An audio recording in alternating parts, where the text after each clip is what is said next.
nosso painel. Nós vamos falar agora de parcerias público-privadas. A gente sabe que o Brasil, enfim, não é, vários países do continente africano têm enfrentado, né, muitos desafios de investimento, desafios significativos hoje em dia que acabam limitando, de certa forma, as oportunidades de crescimento que existem, não é, para todos os lados. E a gente sabe que parcerias público-privadas, nesse contexto, podem ser uma mais-valia, não é, para fazer com que, como a gente gosta de dizer no Brasil, para fazer com que as coisas andem. Eu acho que é uma expressão muito nossa brasileira, não é? E, por sinal, quero ressaltar que nós temos aqui um painel que tem a beleza da nossa língua portuguesa. Nós temos aqui o português do Brasil, temos o português de Portugal, temos o português de Moçambique, representando aí os países africanos de língua portuguesa, que eu acho que é um elemento fundamental que nos une e que também pode ser um espaço de fomento de negócios, não é? Dentro da língua portuguesa. Mas vamos extrapolar aqui um pouquinho para começar a falar mais especificamente do nosso tema. Eu estava lendo alguns estudos, algumas pesquisas recentes do Banco Mundial, e eu vou começar pelo Miguel, porque na nossa conversa prévia eu tentei aqui sentir um pouquinho dos temas, não é, com os quais os participantes têm mais proximidade. Eu conversava um pouco com o Miguel sobre o papel dos governos nessa atuação, não é, Miguel? Ou seja, parcerias público-privadas. Os governos, como eu dizia, num relatório, por exemplo, do Banco Mundial, fala da importância não só para que os projetos andem, sejam executados, mas da importância desde a base, ou seja, de identificação de possibilidades, de criação de um ambiente regulatório favorável. Então, como é que a gente pode olhar para esse momento, falando de papel de governos com relação a essa ferramenta, que pode ser uma mais-valia, como eu já disse, para todo mundo? Ok. Já está? Ok. Obrigado por estar aqui. Obrigado a todos os copanelistas. Eu diria o seguinte, para começar. Vamos falar um bocadinho do papel do governo e depois, talvez, do papel dos operadores das parcerias. E depois, mais tarde, se calhar no debate, eu também gostava de falar do papel dos mercados de capitais e dos investidores em fazerem acontecer estas parcerias. Relativamente ao governo, eu acho que há dois níveis essenciais de comentário. Primeiro, os governos têm que querer fazer estas parcerias. E têm que querer fazer no sentido de perder o controle sobre estes ativos, porque fazer uma parceria não é ficar a mandar na parceria, é fazer uma parceria. Tem que ter a noção de que, se é uma parceria, tem que ser, como é que se diz, tem que ter por objetivo ser financeiramente sustentável e lucrativa, e, portanto, o ativo tem que ser gerido de uma forma económica e não de uma forma política, que é uma alternativa, mas a partir do momento em que se faz a parceria tem que se assumir esses custos. E terceiro, o governo tem que ter a noção de que tem que operar pelas regras que define, tem que obedecer o que os ingleses chamam rule of law, tem que haver instituições montadas para permitir que as coisas sejam seguras e estáveis. Curiosamente, estamos a falar num dia em que ontem mesmo o Prémio Nobel da Economia foi para 3 economistas, 2 ingleses e um turco, todos a trabalhar nos Estados Unidos, que parece ser um destino, e é sobre este tema, sobre como é que as nações podem enriquecer com base em instituições de rule of law e por aí fora. Portanto, esses 3 temas do governo. Por outro lado, eu, por exemplo, no meu país, em Portugal, trabalhei muito em parcerias público-privadas. Tem que ser uma parceria, porque às vezes as parcerias público-privadas viram uma forma fácil dos privados fazer dinheiro. Também acontece. E os governos têm que ser fortes para saber negociar com os privados, têm que ter a garantia de que os seus agentes são independentes e defendem os interesses do governo e não os interesses dos privados. E, por último, tem que ter noção de que, muitas vezes, as parcerias público-privadas se fazem também para montar ativos que não são necessariamente rentáveis e, portanto, tem que haver aqui um preço de transferência, tem que haver uma contribuição do Estado bem definida. E, normalmente, é aqui que se abre a porta para o lucro fácil dos privados. que é define-se uma contribuição muito acima do que é necessária. Já vi isto acontecer N vezes. E, portanto, eu acho que o parceiro principal de uma parceria tem que ser o Estado, quer para a fazer acontecer, quer para a respeitar. Depois, os operadores, e eu agora estou a falar num contexto africano, não é? Por exemplo, num contexto europeu, as parcerias público-privadas aconteceram também muito em ativos já existentes, que é mais fácil de fazer, que é monetizar um ativo já existente. Isso aconteceu também na Europa. Em África, não. Tudo tem que ser feito de novo. Não é para disruptar nada, é para eruptar. Portanto, temos que ter operadores que saibam trabalhar, que tenham o know-how, que saibam como trabalhar com parcerias, que tenham a capacidade de entregar on time, on budget e on quality, que muitas vezes não acontece. E, portanto, é preciso encontrar os operadores certos. E em África não é fácil, para ser franco. Na maior parte dos países não é fácil. Porque depois o que acontece muitas vezes é que vai-se buscar um operador estrangeiro, europeu, americano, asiático, chinês, o que for, e aquilo que eu referia antes de o governo não estar preparado para a negociação acontece. E então o parceiro privado começa a retirar, eu chamaria, lucros excessivos. Portanto, isso também pode acontecer.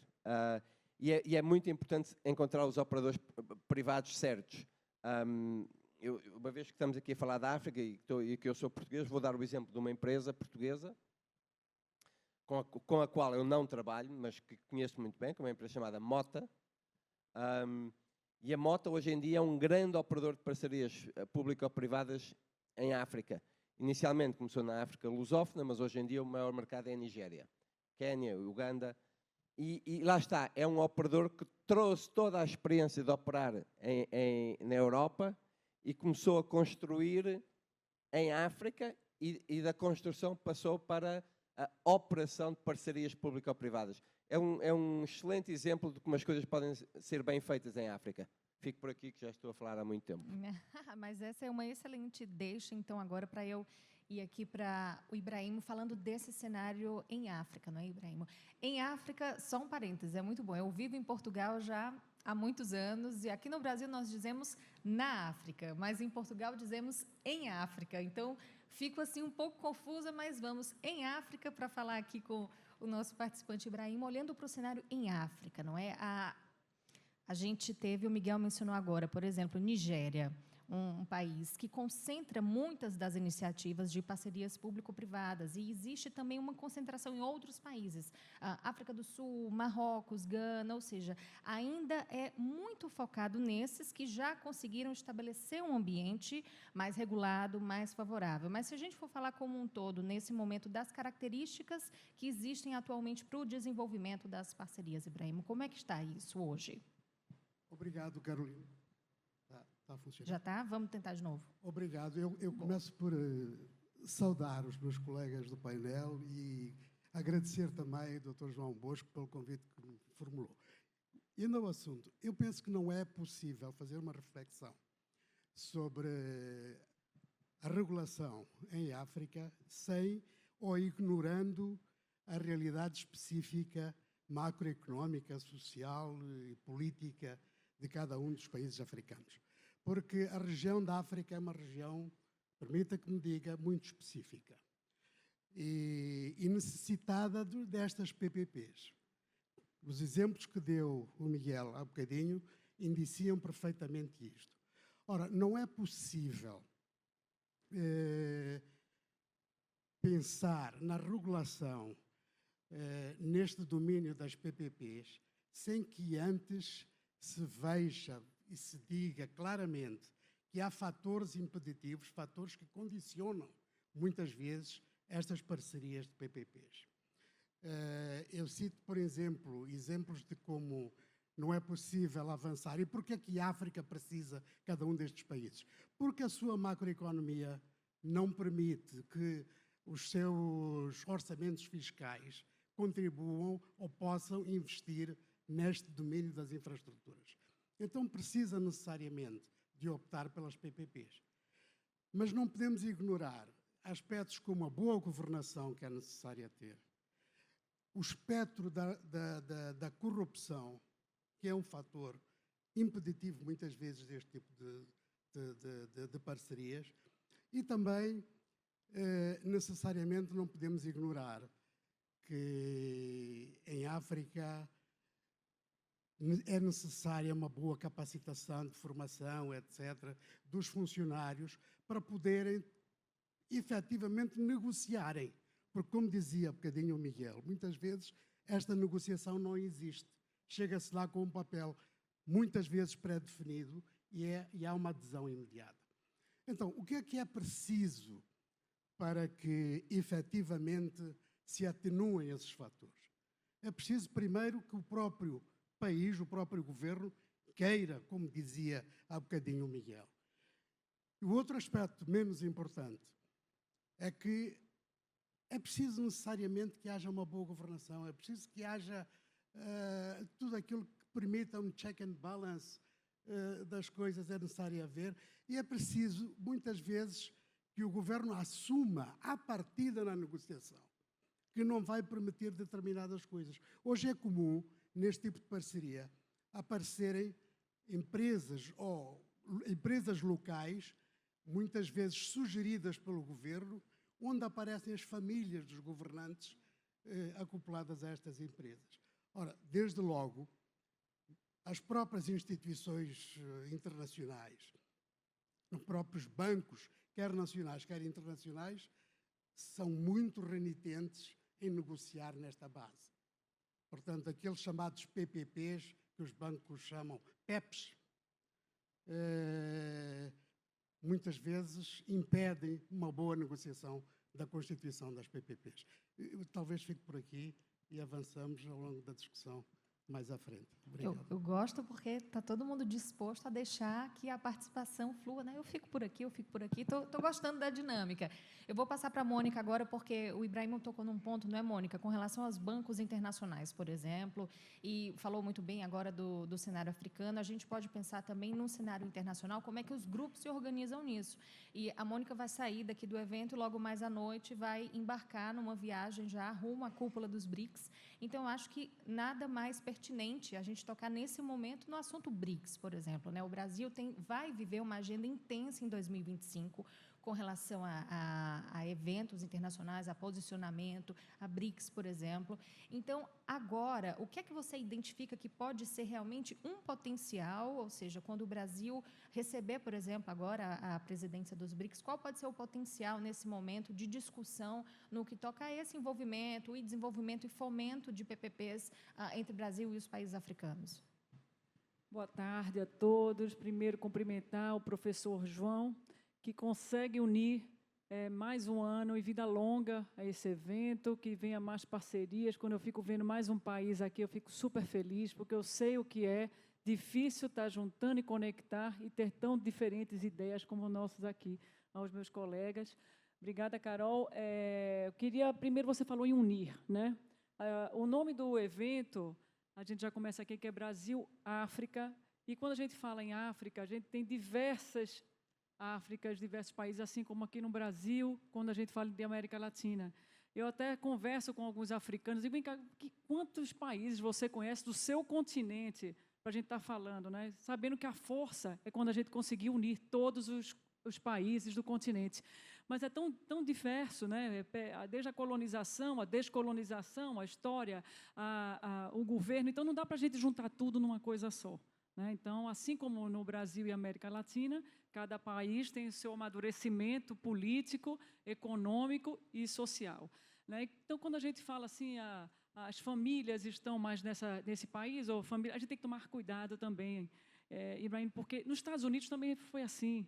A sua sociedade, quando ela se formou, eram os filhos de famílias e que a sociedade foi amadurecendo e assim se tornou uma economia com mais outras regras, que a gente considera elas hoje a regra do momento. Então, assim, vamos ter cuidado. Uma coisa que é certa, a gente tem que unir, né? Unir toda a África para que ela consiga essa força e consiga se vender como África. Mas cada país uma coisa. Você falando em BRICS, a gente tem hoje a África do Sul, que faz parte, que é o membro. Eu assumo a presidência das mulheres do BRICS, que se chama WBA, que é o Women Business Alliance, né? E a gente ganha 2 novos membros, a do Egito e da Etiópia, que são 2 mulheres fantásticas que estão entrando no grupo agora, e nós somos medidos, diferentemente do G20 ou de algum outro movimento, nós somos medidos por negócios que nós fazemos, né? Nós temos a medição de business em que a gente consegue fazer entre nós, mulheres, que com o CPF, com o CNPJ, vamos dizer, com o NIF, ou, enfim, com alguma entidade que é liderada por mulher. Só para vocês terem uma ideia, nos Estados Unidos, a cada 5 mulheres empresas que exportam, apenas uma é mulher. Nos Estados Unidos, uma economia muito mais madura. Então, não vou passar os números do Brasil, porque vocês vão ficar realmente bem tristes com tudo isso, mas a gente está avançando. Como meu colega falou aqui, que o governo precisa querer, né, fazer.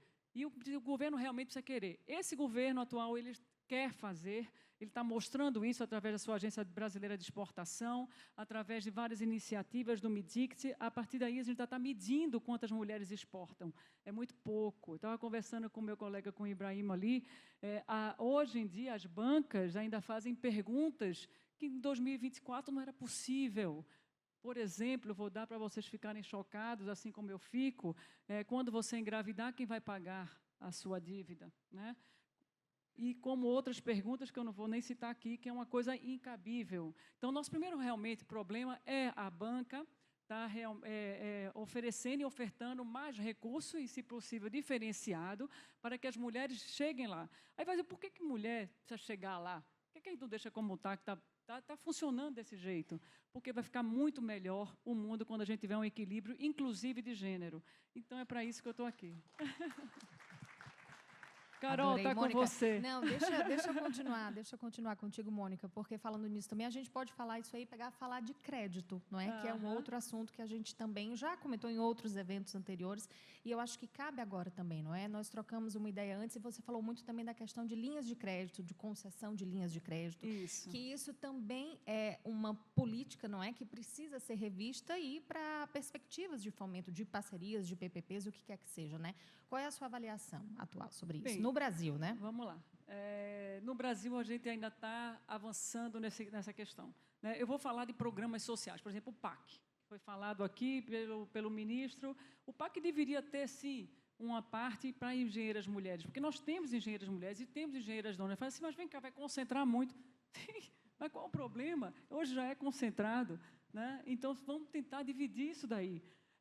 Hoje nós não temos essa diferença em crédito, nós temos dificuldade, inclusive em bancos estatais, em que se deveria ter metas para que seja colocado crédito para as mulheres. Só vai virar quando tiver isso, né? Ainda temos muito a caminhar, muito a caminhar. Estamos lutando, esse grupo vem para isso, para estar trazendo novos fundos, em que realmente invista em mulheres que constroem infraestrutura. Não é mulher no social. É importante, sim, nós estamos já lá no social, nós já dominamos essa área, mas não é nisso. Nós queremos construir, e temos ótimas construtoras.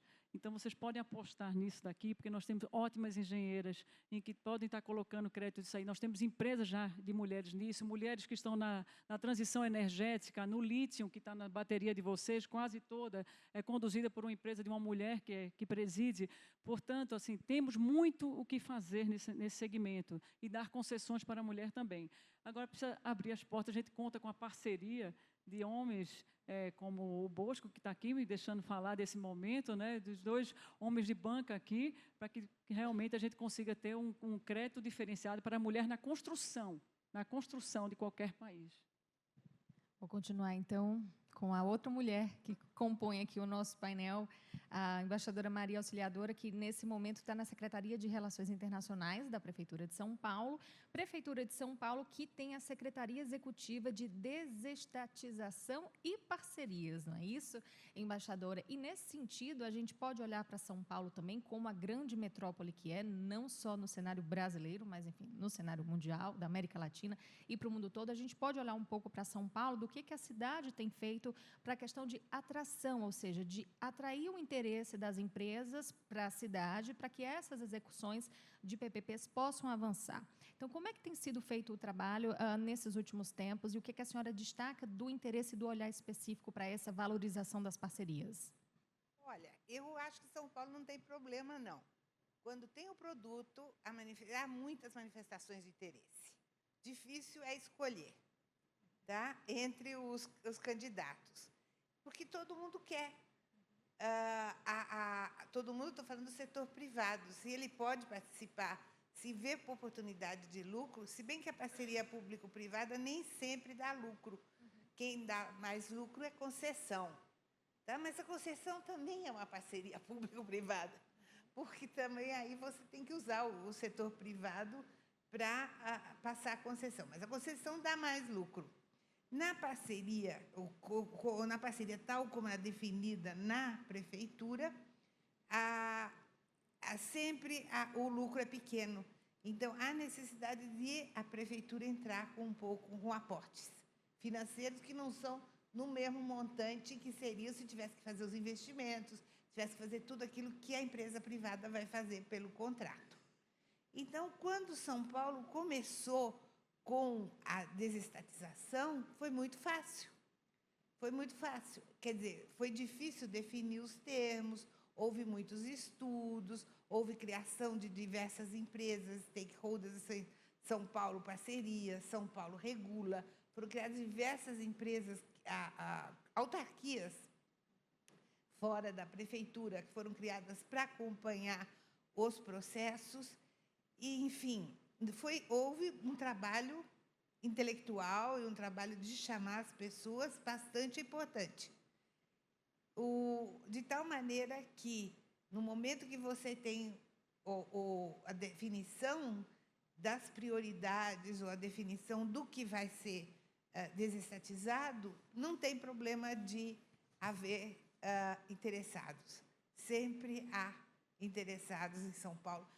E esse não é o problema nosso, nem mesmo de financiamento, porque o setor privado de São Paulo tem recursos.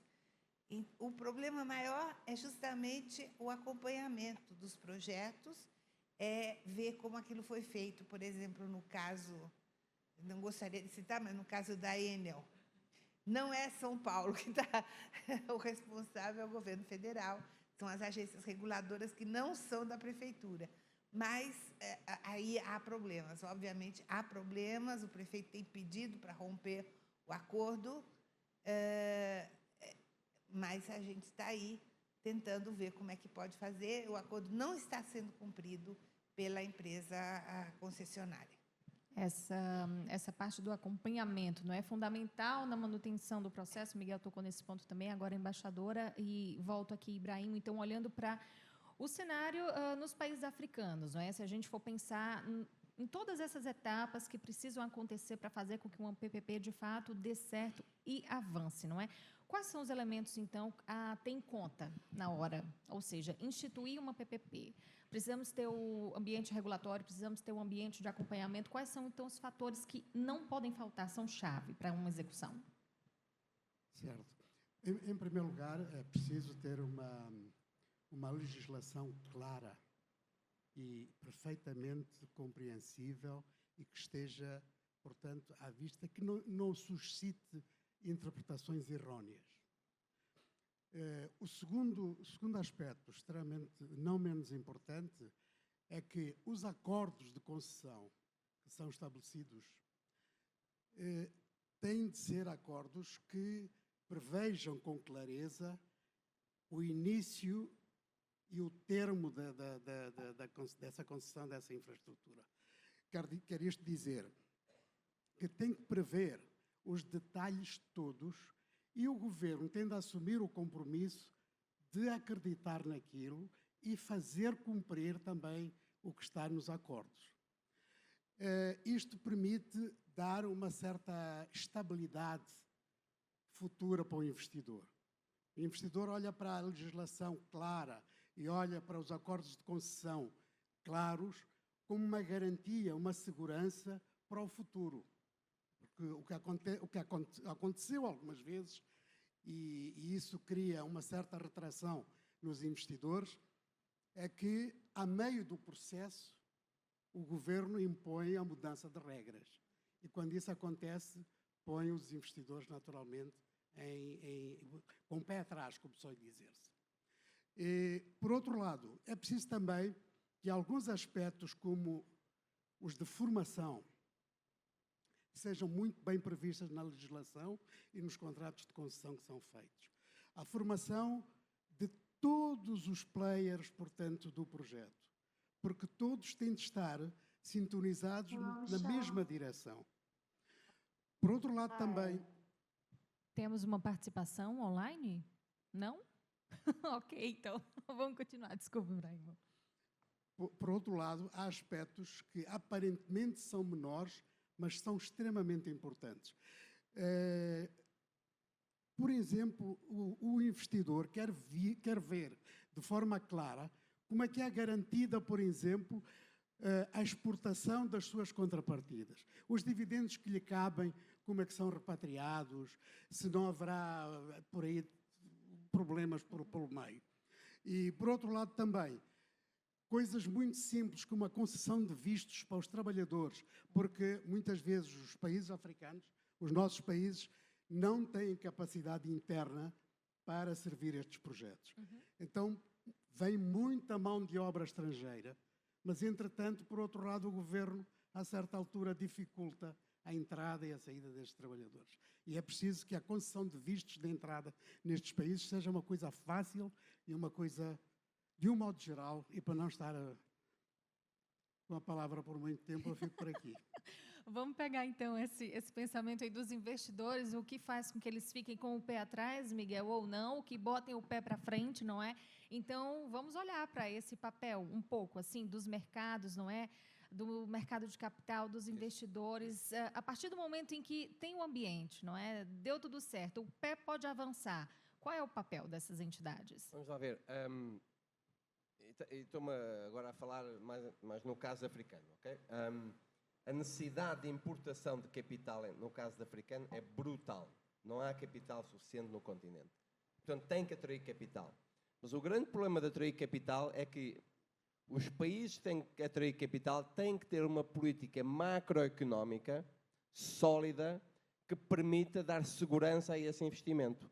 Eu costumo dizer que em África é sempre uma disputa entre o micro premium, que é a qualidade do projeto, a qualidade da empresa, a qualidade do empresário ou da empresária, que são sempre muito altos, e o macro discount, que é normalmente a má governação macroeconómica da maior parte dos países. Infelizmente, isto tem sido assim nos últimos anos, incluindo as grandes economias, e que depois têm desvalorizações maciças e que matam qualquer hipótese de ter retorno. Se os investidores têm esse receio, porque a política macroeconómica não é estável, não vão disponibilizar capital. E se não disponibilizarem capital, não há parceria pública ou privada, não há novo projeto, não há coisa nenhuma. E, portanto, esse aspecto é fundamental para o que o Ibrahim estava a dizer, com o qual eu concordo 100%. Se nós virmos um mundo em que esse problema está resolvido, aí o capital aparece. Porque se nós virmos o que é que acontece com a infraestrutura no resto do mundo, ou muitas partes do resto do mundo, há muito capital dedicado a investir em infraestrutura.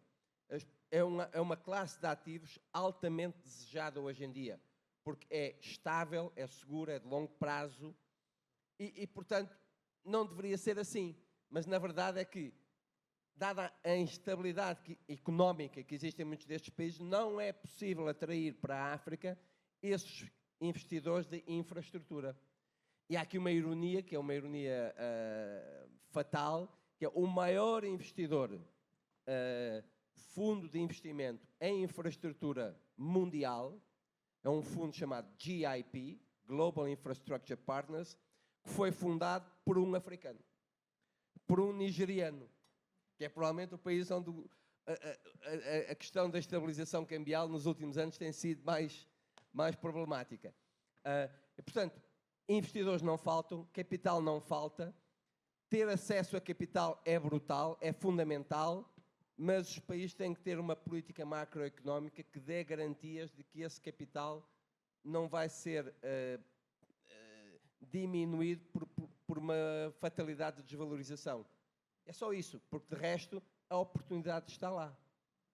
Os investidores mundiais de infraestrutura, nomeadamente, estão muito longos em capital e estão muito curtos em oportunidades de investimento. A África é exatamente o oposto. Está muito curta de capital e está muito longa em oportunidades. Portanto, o casamento devia acontecer.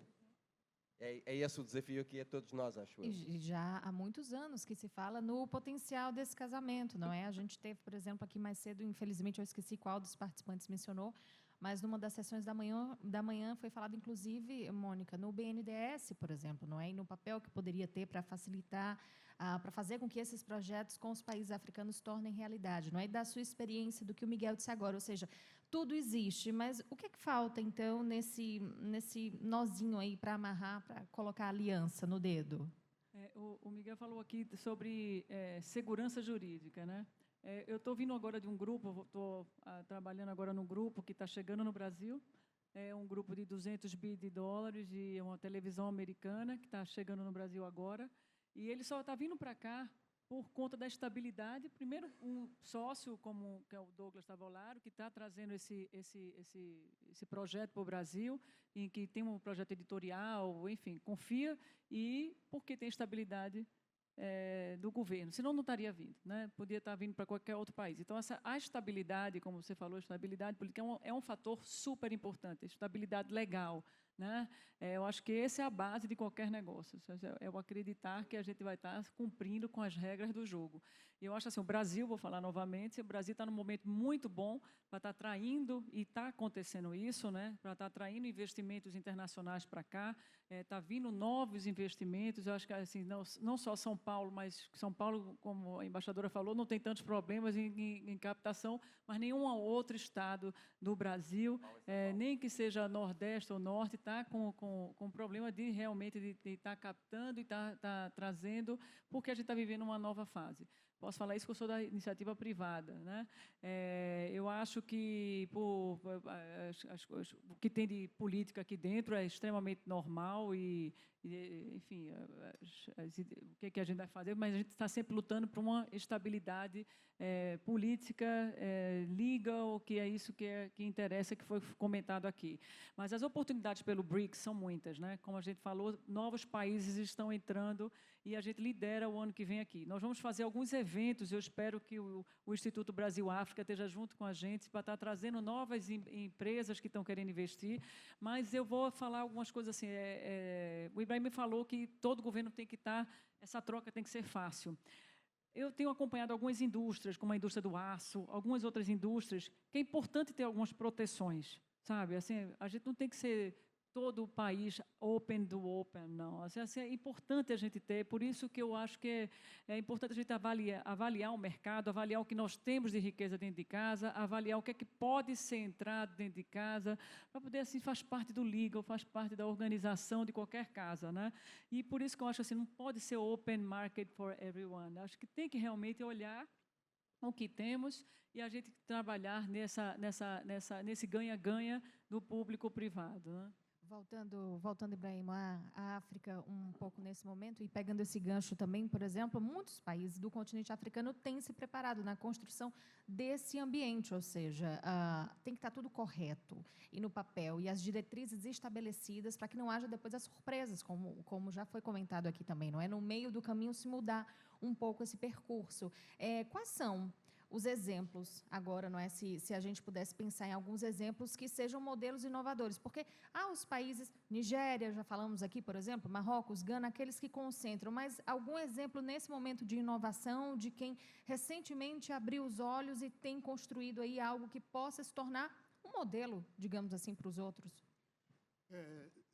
Sim, e antes de, talvez, de me referir especificamente aos modelos ou alguns exemplos concretos, dizer que é muito importante que os investidores que vão, no âmbito das PPPs, para os países, em particular os países africanos, é muito importante que também tenham uma predisposição de deixar qualquer coisa lá.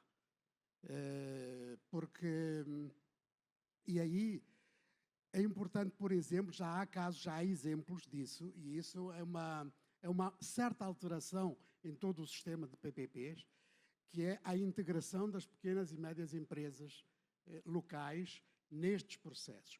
Bem, muitas vezes questiona-se como isto é uma contradição, porque por um lado dizemos que estas empresas não estão capitalizadas, como é que elas vão poder participar? Há várias formas de as fazer participar. E muitas vezes estas empresas também se podem alavancar e participar nestes projetos de infraestruturas.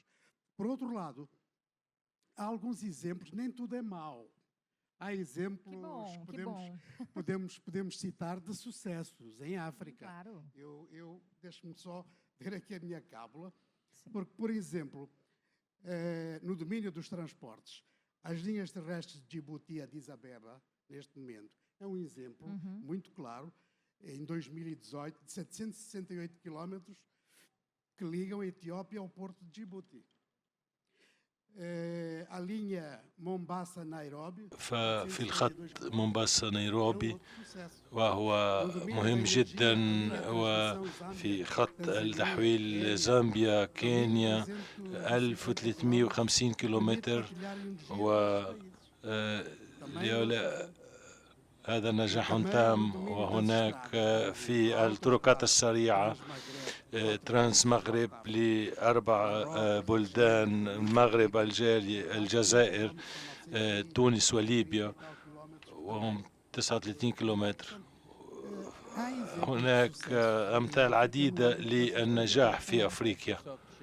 وأريد أن أزيد أيضا على دولة تتكلم اللغة البرتغالية، وهو العديد من المشاريع في أفريقيا والذين يتكلمون عنه اليوم. هو مشروع له عقود وعقود، ومنذ 12 عاما كنت أمر على كان يتم الإعمار. اليوم إنه أن تسحب المعادن من المناطق في الجنوب في زامبيا، يأتون إلى مرفأ أنغولا، وهي مشاركة للقطاع العام والقطاع الخاص وهو مشروع كبير جدا لتحويل قطعة كبيرة من هذا. نتكلم أيضا لنعود إلى سان باولو.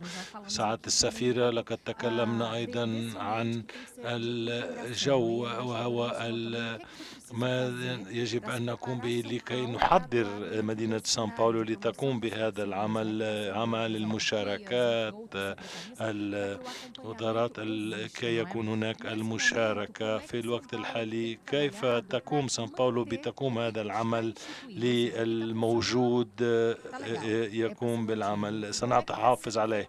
وكيف نقوم بالتحاليل لكي نشارك، نحضر أو نحسن لكي نأتي الجميع يأتي إلى سان باولو، ولكن لكي نقوم ونصل إلى نتيجة.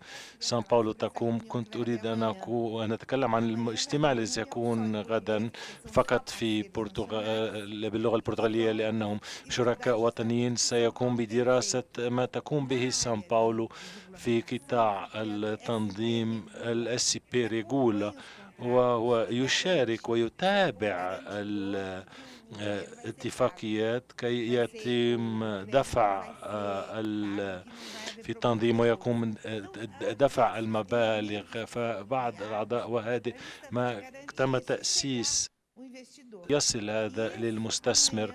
غدا سنقوم بهذا الاجتماع وسنتكلم. الرئيس التنفيذي للمخصصات سيتكلم كيف تقوم سان باولو بهذا العمل، ويكون هناك بعض الشركات التي استثمرت في الإبرابويرا ومركز الIMB سيتكلمون غدا عند الصباح، ونستطيع أن نرى عبر تطبيق الأونلاين، وسأعطيكم العنوان.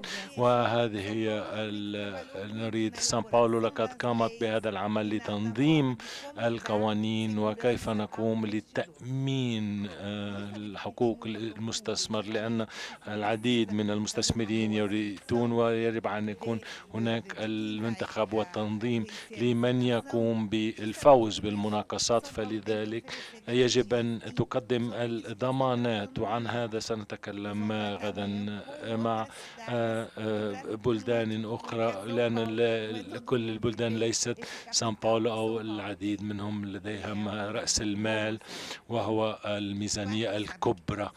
تقريبا يعتبر مدينة سان باولو ميزانية دولة.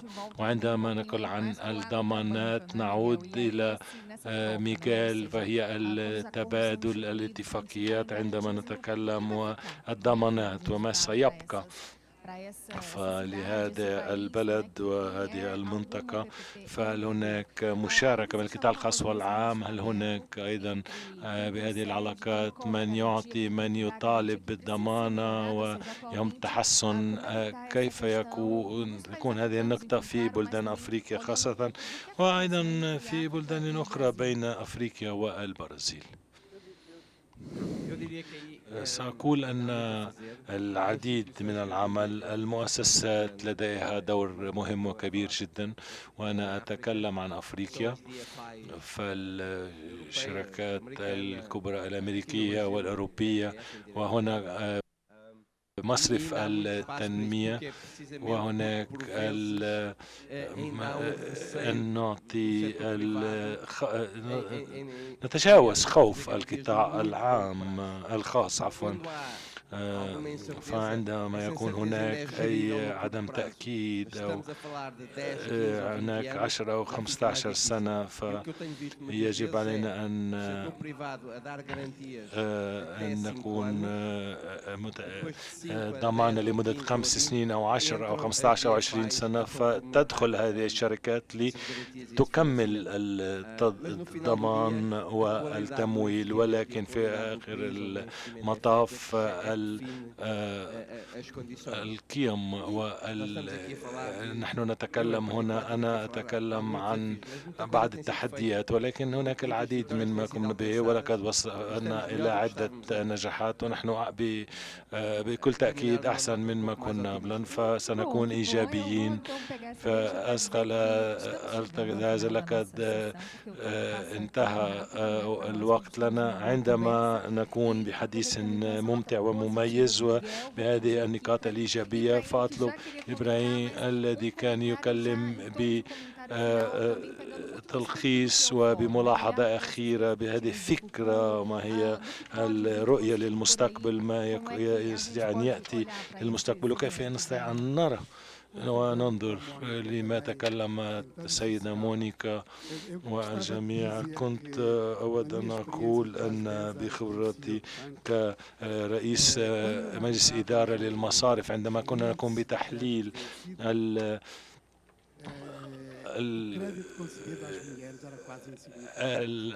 التمويل للسيدات كان فهو رأس مال مهم جدا خاصة للسيدات.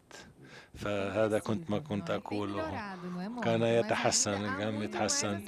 نعم تحسن ويجب التحسن. السنة القادمة سنقوم بعدة أعمال خاصة للزراعة، لعدة قطاعات الزراعة. يجب علينا أن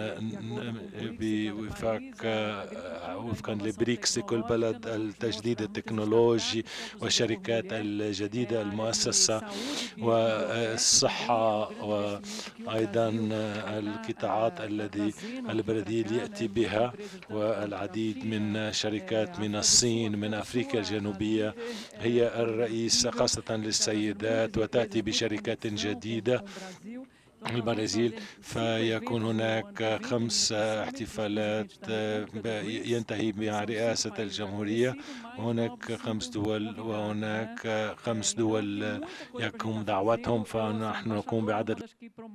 السفيرة هي التي تقوم بعرض العديد بمدينة سان باولو، ولكن تصل وهذا التحدي لكي نأتي به إلى سان باولو ونقوم ببعض العمل. هناك بعض المحافظات تطلب بأن نذهب، ويجب أن نأتي بقسم المالية إلى سان باولو لنقوم ونتكلم عن بعض الاستثمارات وللشركات التي تدار من قبل السيدات. سان باولو بلدية سان باولو لديها العديد من السيدات كالموظفات أكثر من الرجال، أكثر من 50% عدد السيدات، وخاصة في مراكز الإدارة المسؤولين والمسؤولين المساعدين أكثر من 30%. فهو رقم يعتبر مقدر جدا بالنسبة حكومات أخرى. فنحن المؤمنين فأستغل ظرف وأطلب النقطة الغليظة وأعود إلى ميغال الذي أعطانا نقطة واستلم دعوة لأن يقوم بخلق العمل. ميغال، من فضلك ملاحظتك الأخيرة.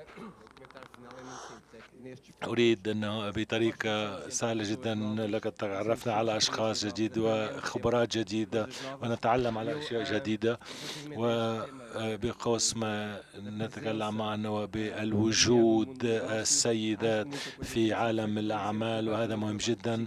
مثلا على مثل السيتي بانك المصري 50-50 هي نسبة الأشخاص الذين يعملون، وعندما نرى إلى رأس الهرم فليس 50-50. فالطريقة تسحب السيدات عندما يصعدون في رأس الهرم. فالعديد من التحديات يواجهون بالمرء، أن نقول هناك العديد من التحديات إلى الأمام.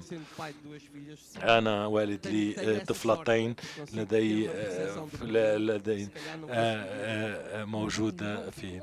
أنا مسرورة جدا بهذا القطاع، المشاركة بين القطاع الخاص والقطاع العام كان مهم جدا، كان صعب ولكن كان حديث إيجابيا وأعطى دفاع البرنامج والمنهج للسيدات والمشاركة. كما ذكرت مونيكا، يجب علينا أن نقوم بكل العمل ولكن كل ما نقوم به يكون هناك توازن، وهو أهم وأقوى، وهي طريقة أحسن ونكشف مشاكل جديدة لنهاجمها. أنا أشاركك بهذا الرقم: ميغاو زيفيدو، مونيكا سيادو، ماريا مونتيرو، إبراهيمو. أشكركم جدا على مشاركتكم وعلى وجودكم وأن أتحاور معكم اليوم، وشكرا.